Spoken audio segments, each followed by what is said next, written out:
Hi மக்களே, வணக்கம். நான் உங்கள் டிஜே ஜெயந்தி அண்ட் கவினியா சேனலு. புதுசாக புளியார் வச்சு கும்பாபிஷேகம் பண்ணோம். இன்றைக்கி தான் ஃபஸ்ட்டு சங்கட சக்தி அவருக்கு.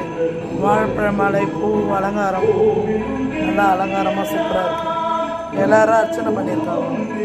கேசரி, உருண்டை, தேங்காய் சாதம், சுண்டல். இன்றைக்கி நெய்வேத்தியம் இவருக்கு இதுதான்.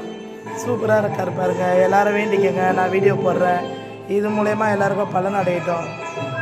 நல்லா இருக்காரா? எல்லாம் அர்ச்சனை பண்ணி வச்சா சூப்பர். அப்புறம் அரச மரத்து விநாயகர் ஒன்று இருக்கு. அரச மரத்து விநாயகர் இவர் தான் இங்கே சின்னவராக இருந்தவர். அவர் தான் பிரதான அம்மா. எல்லாரும் பூஜை முடிச்சுட்டு அம்பாள் அனுப்பியிருக்காங்க.